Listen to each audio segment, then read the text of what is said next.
we'll start with just if you tell me who you each are, where you live now, what you do, a little bit about who you are. Okay. Okay, thank you very much, Millie. And I just want to also say thank you for having us. We greatly appreciate it, and we really appreciate this opportunity to share our story. My name is Bob Peters. I always tell people that I spell Bob funny. I spell it BAHB, and that way you'll always remember me. But my name is Bob Peters. I went to Mendel Catholic High School, and we had a group called the Doctors, and I'm Dr. Gannon. Hi, my name is Darian Davis, alias Dr. Kildare. I went to Mendel Well, I transferred from St. James Academy to Mendel High School. I currently live in St. Louis, Missouri now, and God is good. She said, what are we doing now? I'm a 12-year lung cancer survivor. My wife is a 14-year stroke survivor, and I'm about to start a podcast. 14-year stroke survivor, 12-year lung cancer survivor, God healing service. Hello, my name is Tim Lynch, alias Dr. Scholes. And I got that name because when we were dancing, I was like the foot doctor, so they called me Dr. Scholes. Anyway, it's good to be here. I'm glad you all had us. I want to give a shout out to a couple of other doctor members that are not here. Jamie Shelton, Dr. Rory, Kelly. yeah, Dr. Kelly, Rory Brown, who is Dr. Shrinker, Dr. Ben Casey, who is Steve Taylor. Is that Anthony everybody? Somerville. Don't Oh, forget, Anthony Somerville. in the two, may they rest in peace, Quinn Cooper and Dave Harris. Okay, Quinn Cooper and Dave, they did rest in peace. Quinn's was Dr. Spumone. That's just a name that was his character. And Dave Harris was Dr. Jekyll. Um, and Anthony Somerville was Dr. Pepper. So as you can see, we all used like television doctor names. And I forgot to tell you, I reside in Oakland, California now, and I've been working for social services for a while, and I'm going to be retiring soon. And like I said, we're just very, very happy and thankful to be here. All right. Thank you all. Let's dig in. Like, what is a dance crew? And can you talk about how yours formed? Why the Doctors or social club, however you defined it. Just give us a little bit about what that is and how you came to the Doctors. Okay, I'm gonna let Kill there kick that off. Well, like I said, I transferred from Academy of St. James, and I was in summer class and stuff, and I met like Jamie Mays, which played basketball, and he was introducing me to everybody. And Bob like 6'5", and I seen him. Everybody was drawn to him, and I was saying, "Who is that guy?" He goes, "That's Bob Peters." So he took me over and introduced me to him. So we just hit it off right offhand, and I think I kind of startled when I was so excited. And I was like, you know what? We need to ask our mothers. Can I spend a night over your house? And he looked at me, but it seemed like it was like 30 seconds. But he said, "Oh, okay." So with that's how the Doctors. That's how we got together.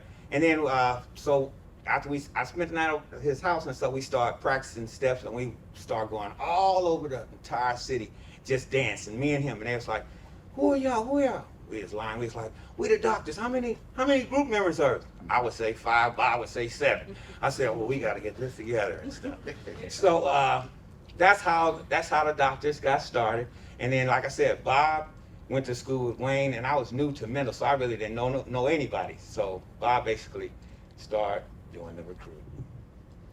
What was the time frame that this was? Yeah. What was the time frame this was happening in? 75. Well, 76. about 75, 1976. The Doctors only lasted about 2 or 3 years, and then we graduated. Darian and I are in the same class. Tim went to Mendel also. Well, first of all, if you didn't go to Mendel, you weren't gonna be in the doctors, okay? So, so Tim went to Mendel, we only had one guy that wasn't. That's another story. Dr. Shrinker, he went to St. Francis. But it was 75, 76 when Darian and I started dancing. And the first song we practiced and danced to was a song by Steve Miller Band called Fly Like an Eagle. And we didn't dance, we danced to like the songs that were on the radio. And Darian, our name came a little later. Let me tell you how we got the name stuff, okay? All right. There was this group called the Baziz Boys, and they spelled their name with the letter B instead of a D for disease. It was a B for Baziz. They were being creative, and the members had different names like Arthritis, but he was Arthur, and then half arthritis, but it meant because it was a disease. And they had a cousin group, a blood cousin group called The Cure. And they had names like Penicillin. So me and Darian, after we had gotten our dancing style together, it was derived from the Baziz Boys. They used to be on Soul Train on Channel 26 at the Chicago Board of Trade building downtown. And then Don Cornelius was there, and he left, and Clinton Gent took over. So that's where I saw the Baziz Boys. They used to wear khakis and military stuff, and they used to dance. So we saw their style of dance. It was kind of like stepping, but they were by themselves, individually. And so Darian was like, well, what are we gonna call ourselves? And I was like, man, we should call ourselves the Doctors to cure the Baziz.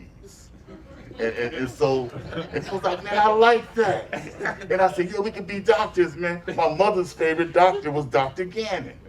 And he said, I would be killed Darian because his name was Darian. So everybody came up with like a regular doctor name from television. And I just want to say that nobody wanted to be Dr. Welby. Okay? Dr. Welby just wasn't a cool name, you know. And we were kids, don't forget. We were just kids. So we would dance, and we were growing. We went somewhere, and we saw Skeeter saw me and him dancing, and he said, "Man, I want to get in the group, man." When we were in the band at Mendel together, and he went to Mendel. So okay, man, all right. So he came in. He wanted to be Dr. Doolittle, but the fourth member was the most important member of the doctors. That was Jamie Shelton, Dr. Kiley, because he was the artist. He's the one that drew the pluggers. And pluggers, for all of you, pluggers are like invitations or flyers. And that is what set us apart from everybody else. Our pluggers were the thing that really put us on the map. And then we got, Dr. Pepper and Dr. Jekyll and everybody else came. And then so Mendel, they would give parties every blue moon. And they gave a fundraiser, and the principal, they just, everybody came and was like, where did all these people come from? Well, they found out that we all went to Mendel, and they came to the party like unexpectedly, and they made all this money. So when we come to school, like that Monday or whatever, they used to make announcements on the loudspeaker every day. And they were like, well, Bob Peters come to the principal's office. Well, Darian Davis come to the principal. Tim wasn't there because Tim's he's like a couple of years older than us. But they called all the doctors to the office. And it killed there. We thought we were in trouble. I was like, man, what did y'all do, man? And when we got to the office, the principal was like, are you guys the doctors? And I was like, why you want to know that? What you asking that for? And he said, no, we want you guys to give a party at Mendel. We want to use your name to promote the party and everything because we heard about you guys, and we were like, oh, okay, cool, we're not in trouble. So we had to go home and ask our parents, could we get party because we was kids, we didn't. So naturally, our parents said it was okay, and then we come back and they said, hey, we can do it, it's all right.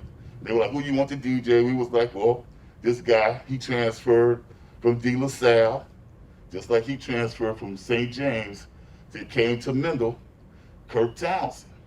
And so I said, we want to use Kirk Townsend because he had the sound reinforcement, and he had just did a party for this other girl group, social club, called Ladies with Class. They went to Aquinas. But so Kirk had a reputation too, and we gave the party, and then a couple of weeks went by, Mendel gave another party. This was all in the gym upstairs, and then they gave another party. So people kept coming. It was just, it was really kind of phenomenal because everybody was forming groups and getting T-shirts and stuff. Y'all jump in, man. Help me out here, man. Well, what was really so awesome about just forming the groups, like he was saying, like we grabbed all the members and stuff, and we had like, all about 6 members, and then we was thinking, God, we was like, well, what can we come up with? What can we come up with? And we seen Rory and Mendel in the middle of the floor dance, and Bob was like, that's Rory and stuff. We can get him in a group. I said, man, he's a kid. He's like 13 years old. Yeah, but he's a basketball star, and you think about the fans. And that's what's so extraordinary about what we did. It was people that would, huh? That was kind of like at the end when we got Rory. I was talking about how everybody was forming the groups, and they had the T-shirts, and it was coming up to middle. You talking about basically when we started a movement. Right. That's what I was when talking everybody, I ain't gonna be conceited, but all the girls liked the doctors. All the guys wanted to be a doctor. Yeah. So people went out and instead of grabbing guns and getting in gangs, they grabbed T-shirts and khakis and started dance groups. First it was just, we were all boy Catholic high school. Then it was to the girls' schools. It went over to the south side, north side, the public school, west side. So the whole entire city. Matter of fact, the newspaper,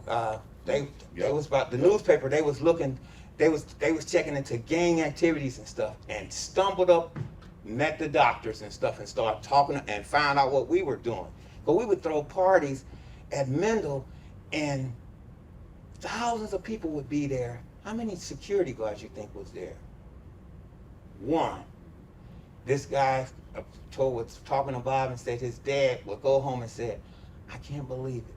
They throw a party and it's thousands of kids and I'm in charge and I don't have no problems. Just one police officer for all those kids, and no fighting, it was just really nice, They sure you have bad kids, but we weren't attracting that, And the social clubs, they had so many different groups. They had the Ebony Gents, they had the secretaries, the men in high rank, Blue Smoke, Chosen Few. Well, the Chosen Few, they were DJ group. They weren't dancing. Okay. The Detectives, the Gyms, every school they had groups from the suburbs. It really just. It was a phenomenon. How old were you all at this is a freshman, sophomore, sophomore, like late, sophomore. But junior, senior year was really we were at our peak. Oh, and I forgot to say that it was so many people coming to the gym that they had to open up the basement, and that's how the bi-levels were born. It was too many people, Kirk, he was the DJ. He had the sound reinforcement. So he could make he had speakers for the gym and for the basement. And it was just a bi-level. So it was like going to 2 parties for one.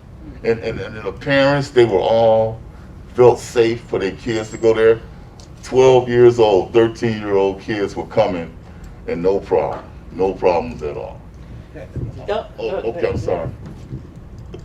Dr. Shows. Okay, I was just gonna say. Dr. Shows is I was our gonna say, manager. and instead of people wearing colors of gangs and different things, different groups wore colors to represent what their group was.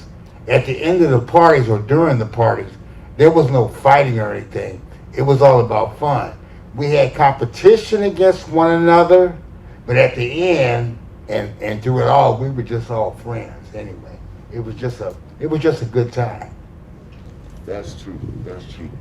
I want to ask you to talk a little more specifically about the dancing and like what were the dances you all were doing? How did you create them?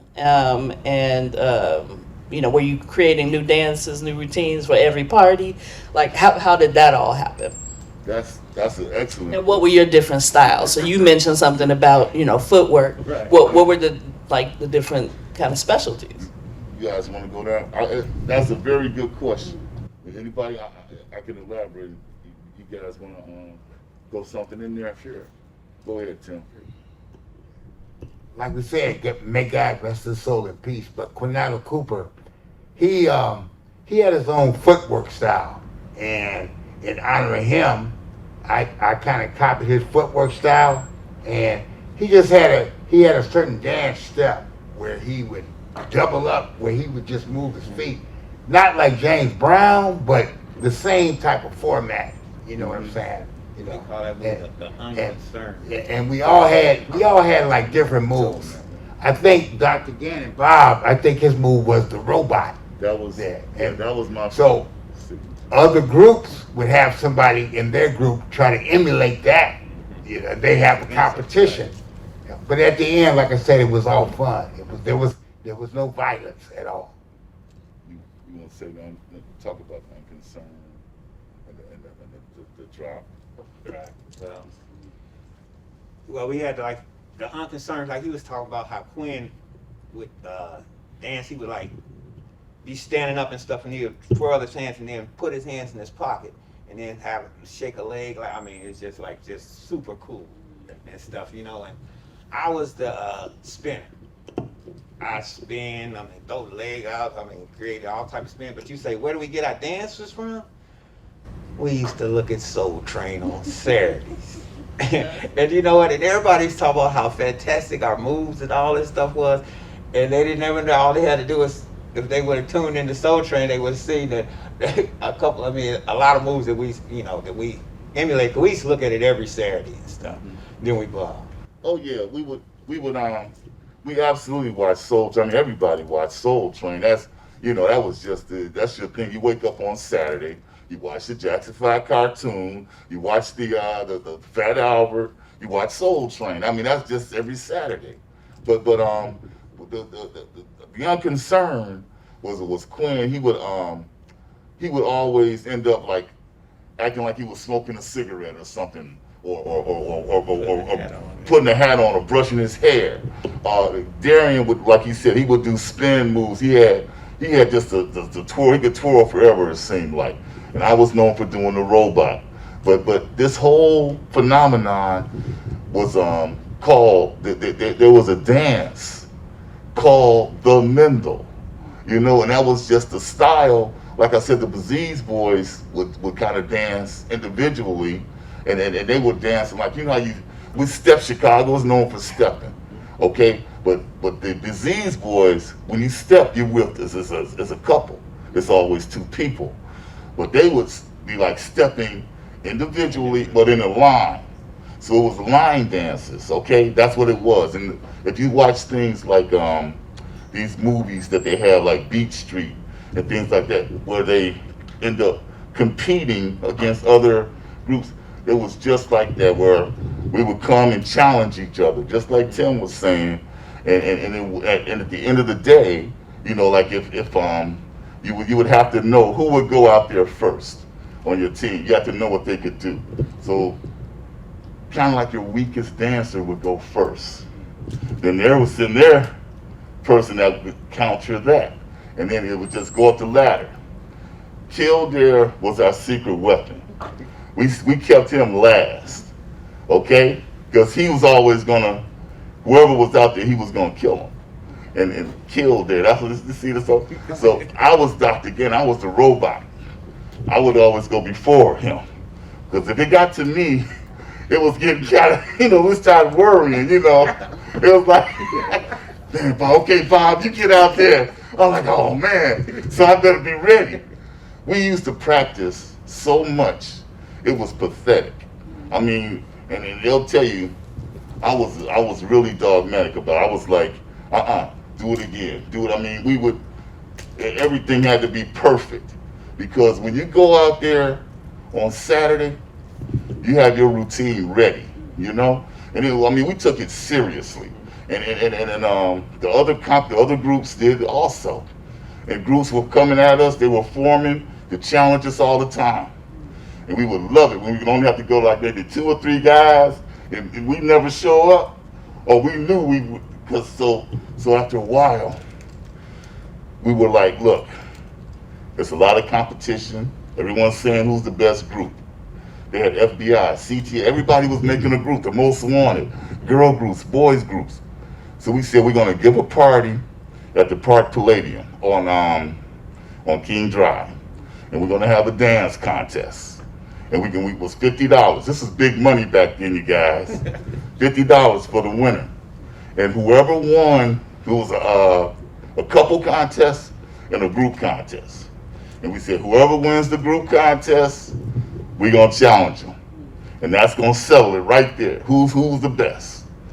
So we gave the party, gave the contest, and we knew who was gonna win. The Baziz boys won. So we challenged them, and we handled our business. That's all I'm gonna say. I love them because we all friends. I don't know if you said that. We're all friends. This really created a great camaraderie.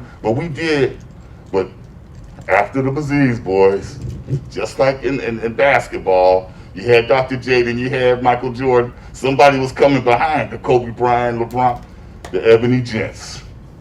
They became our #1 nemesis. Yep. It was a thorn on our side. Where were they from, Ebony Gem? Phil Hill? Yeah. Phil Hill. They didn't have one school. They had like they grew up together. Can you talk a little bit about the music? Like, what was the range of music that was being played? You did mention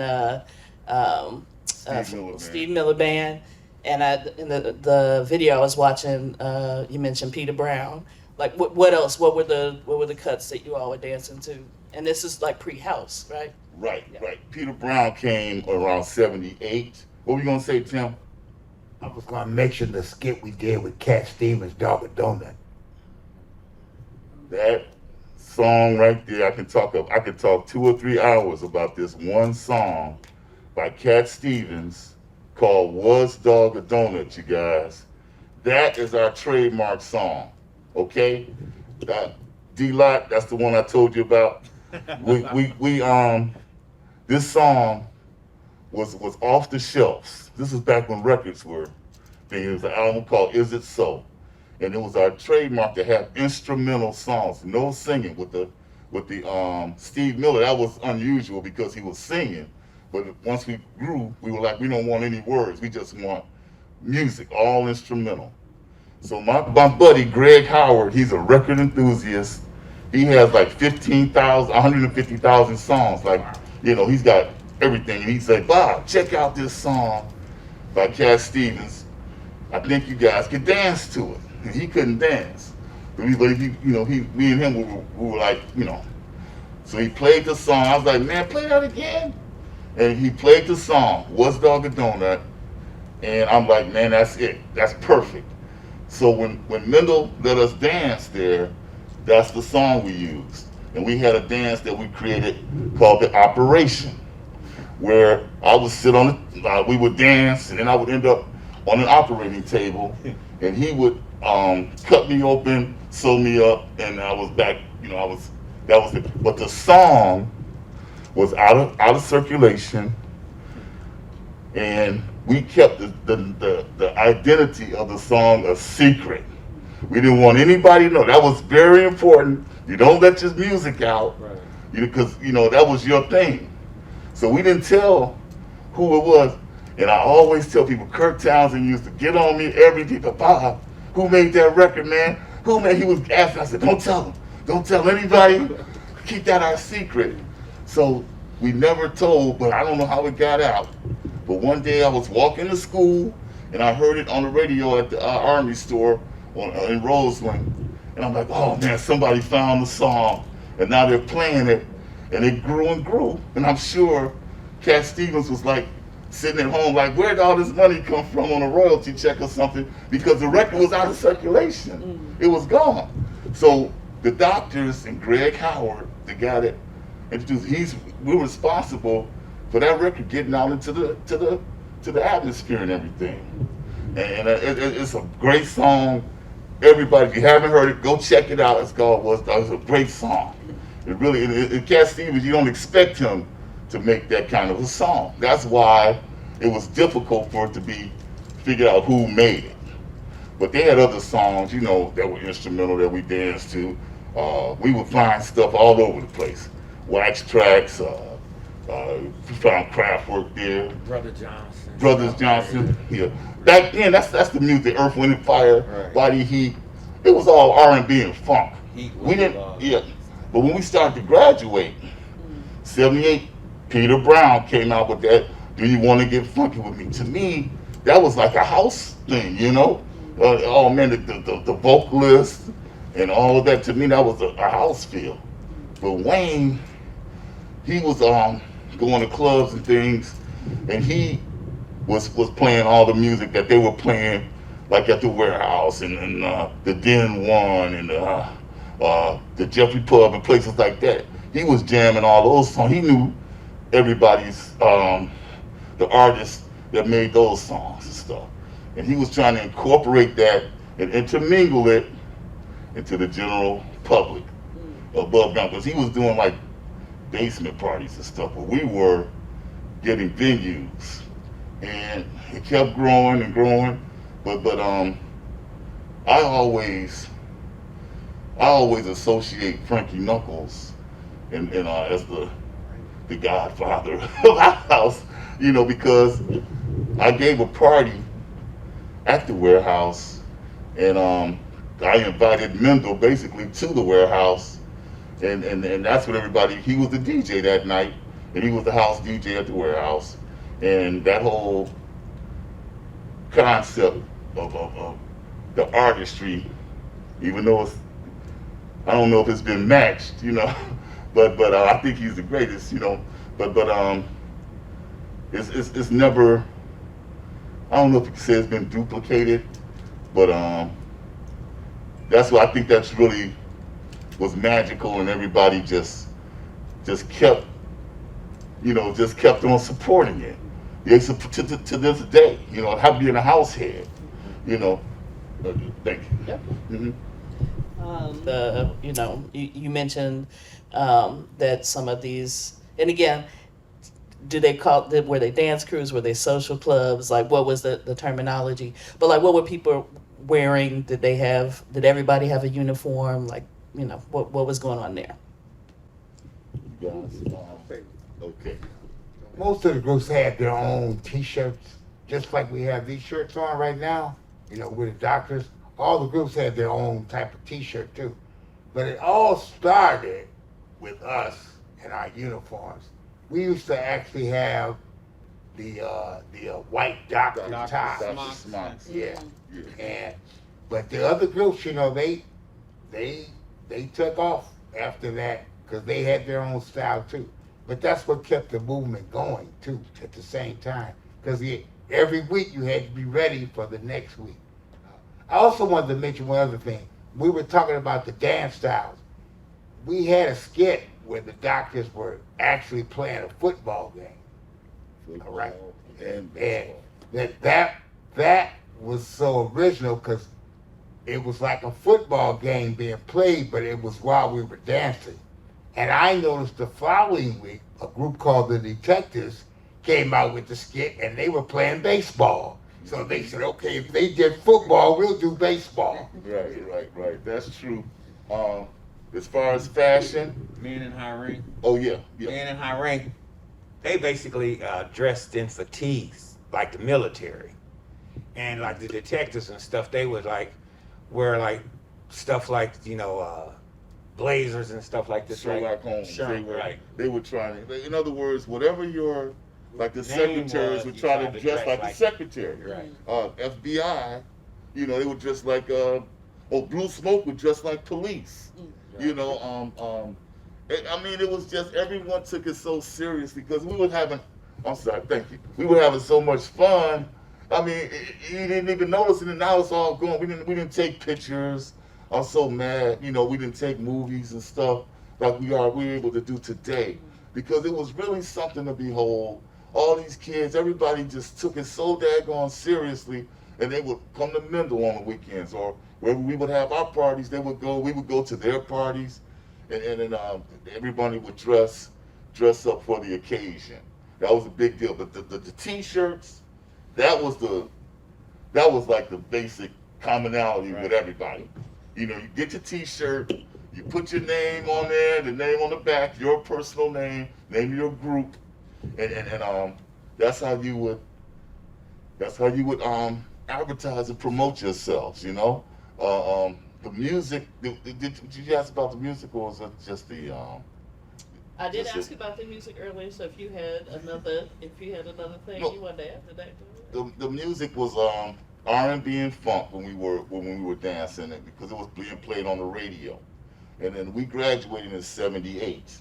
But I kept my ear to the ground, and like towards the '80s, that's when the house music starting to penetrate the general public the way it did, and so what they started doing in Mendel was giving concerts with all the different DJs, because a DJ back then wasn't like a DJ today. A DJ today can headline and be the main thing, but the social groups, dance group, which is synonymous, because they did both. As a social club, they would promote a party and give a party, but there's a dance group, you would have to entertain and put on a show, and that was the deal, putting on the show.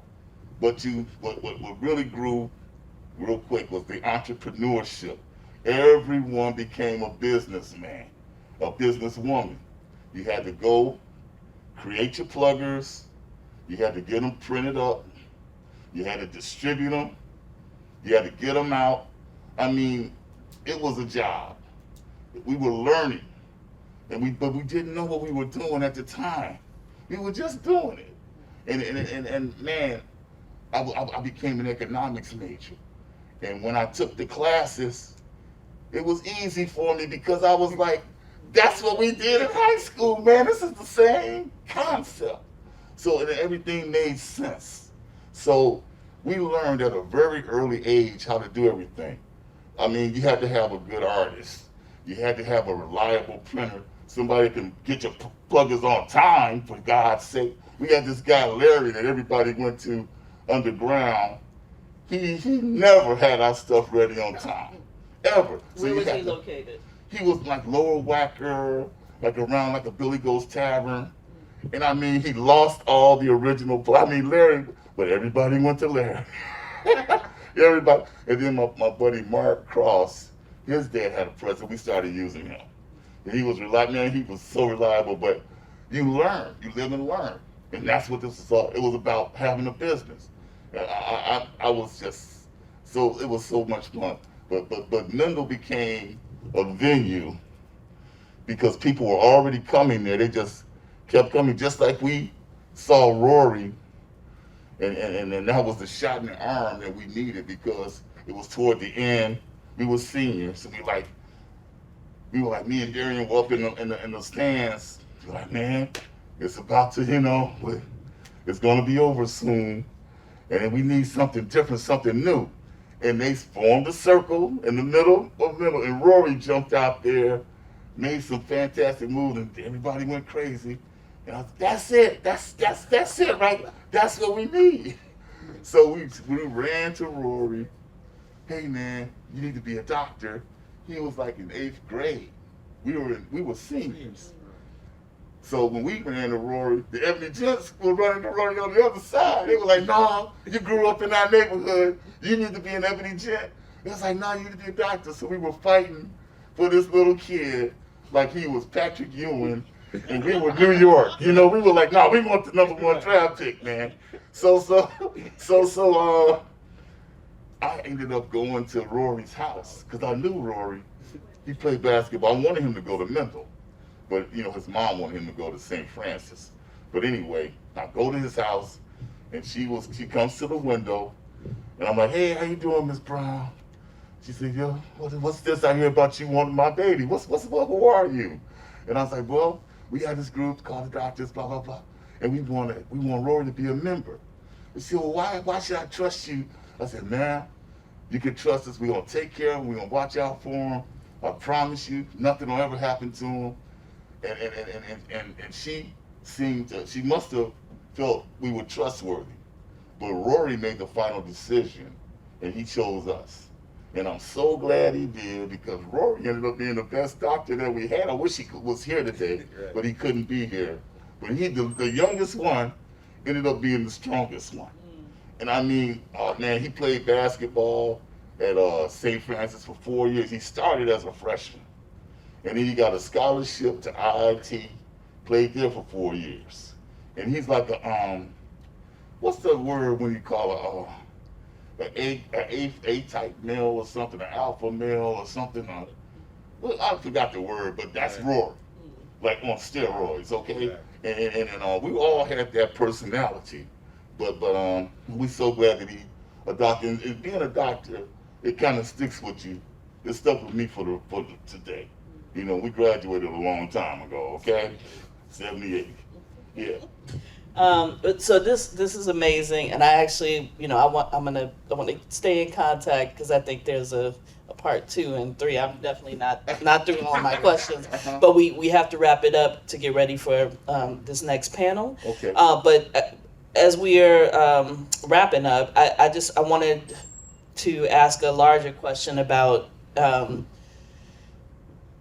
why do you think recording stories like this, like, why is this important? Why? I mean, you brought a bunch of artifacts and stuff that they're upstairs, like digitizing to add to the map. Why is this history important? And what do you think it adds to, like, this larger story of Black culture, Black social culture, but Black culture at large? And community. Well, we mentioned being on the cover of the New Expression news. It's a high school newspaper in Chicago called New Expression. And the cover, we were on the cover, we were in there twice. You did? So you know what I'm talking about. This is the citywide newspaper. And they wanted to talk about the phenomenon of kids choosing social clubs versus gangs. And it was like a wave, you know? And then people wanted to do good things. They wanted to make something of themselves. And the reason why I think the story should be told again and refresh people's memories is because if we did it then, we could do it now. We could do it again, because we did it before. And so I came up with this, in my buddy Kino School, we came up with the new style players. We're like a new 2.0 version of the Doctors. We're different. We're still the same. I'm still Gannon, but I'm Bob now. I'm Bob Hope now. You know, I'm Bob Hope instead of Bob Peters. You know, because I want us to stop killing each other. I want us to get back to what we used to do in high school and be positive and chase positivity and stop chasing negativity. Stop dropping out of school and stop pretending like it's not important to get your lesson and to learn and go to college and try to be a good person. We don't have to sell out and do negative things. You know, everybody wants to be something. They want to go to school, they want to work, they want to go to the military, whatever. But it wasn't this, I'm going to be a drug dealer. That's not a good career move. So we did it before. We're trying to do it again. And the only way we know how to do it is the way we did it. Word of mouth, you know, with all this technology and things. But that's why we're so appreciative that you guys want to digitize us and chronicle us and for prosperity. You know? So I hope that kind of explains it a little bit. You know, but that's why we think it's important. Mm-hmm. Well, we will, unless there are any last comments from you all, we will close the date. Well, like you had said, you know, why it's so important that the show, I mean, this footage and stuff. Matter of fact, in 2010, after I just finished a cancer treatment, matter of fact, in 2010, Bob called me. He said, Kildare, I want you to dance. I said, Bob, I got cancer. You know what he said? He said, Kildare, can you still perform in the picnic? I said, Bob. You know, but God is good, and you know, I my cancer's in remission and stuff. But what I'm trying to basically say is, I was telling my two daughters and stuff, telling my kids and stuff about the doctors and stuff. You know, oh, we did this, we did that, we did this. So in 2010, I had a chance to actually dance with them and tell them, you know, that we're gonna dance, we're gonna perform. So we walk into the we put our t-shirts on, and we had our jacks on. We said, take our t-shirts off. So we take our t-shirts off, and my daughter's like, oh my God, Dad, look, they taking pictures of you all, you know.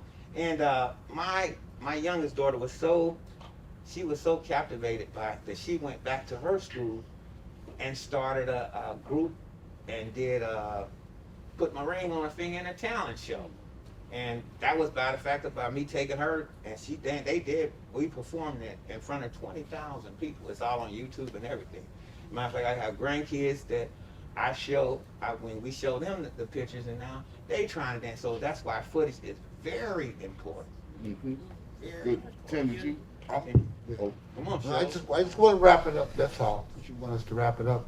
It was a good time back then, and I think our goal is overall, we don't want to see that violence here. We want to show people that there's another way to be. You can do things positive with your life. For us, it was getting into the social groups, but it doesn't have to be about killing and violence here in the city. We want to do something positive.